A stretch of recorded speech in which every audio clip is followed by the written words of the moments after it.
Hello everyone, welcome to my channel. I hope everyone is having a wonderful day. Before starting the video, please hit the subscribe, now this start video. You could see it in her face before anyone said a word. That flicker of disbelief. That half second where a professional quiz mind, one of the sharpest on British television, realizes she's just let something slip through her fingers. That's the moment this episode of The Chase will be remembered for, and it's worth talking about why. Bradley Walsh brought 4 new players to the table this time: Genevieve, Simon, Nick, and Suzanne. Ordinary people, extraordinary nerves, the usual mix of hope and hesitation you see the second someone walks into that studio and realizes the cameras are actually rolling. And right from the start, there was a rhythm building that felt different from a lot of episodes. Not chaotic, not shaky, controlled, almost too controlled. Which, if you've watched enough of this show, is exactly the kind of energy that tends to end in a twist. Genevieve opened things well, 6 correct answers in her cash builder, the kind of start that makes a studio audience lean forward just slightly.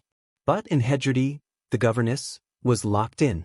She caught Genevieve before she made it back to her team, and there was something almost inevitable about the way it happened.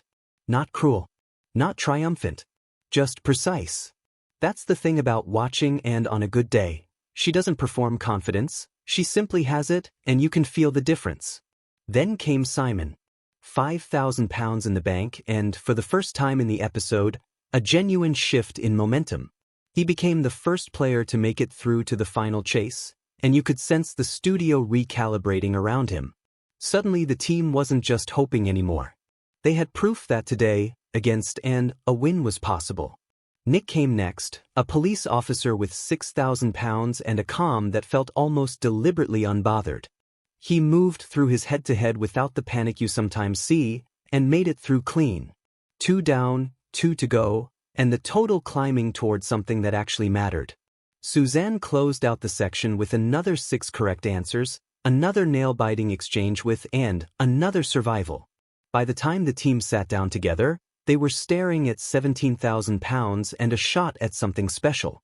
The final total landed at 18, a number that doesn't sound dramatic on paper, but if you've watched enough final chases, you know 18 with a strong team can go either way. It's close enough to feel dangerous. Close enough to keep everyone, including the viewers at home, genuinely uncertain. And that's where this episode stopped being a normal quiz show and started becoming something people are still talking about. With the clock running down and just seconds remaining, and had one question left standing between her and catching the team, Bradley asked who played the character Chris Harper in the film Calendar Girls. And for the first time all episode you saw it, that pause. Not a long one. Barely there. But long enough. And didn't chase the answer. She passed. Here's the part that makes this moment linger longer than most chase endings. It wasn't a hard question in the way we usually think of hard questions. It wasn't obscure trivia locked away in some dusty corner of general knowledge.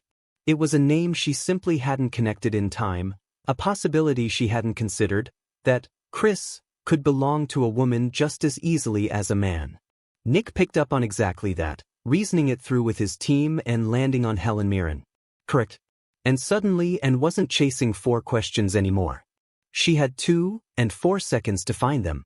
Time ran out with 1 question still sitting there, unanswered, and the team walked away with £5,666 each. A win built not on luck, but on a single flash of lateral thinking from a police officer who trusted his own reasoning under pressure. What made the moment resonate afterward wasn't just the outcome, it was Anne's reaction to it. She didn't deflect. She didn't make excuses. She named the mistake herself, walking through the exact moment her thinking went sideways, admitting she hadn't actually seen the film and hadn't paused to consider that the character's name worked for a woman too.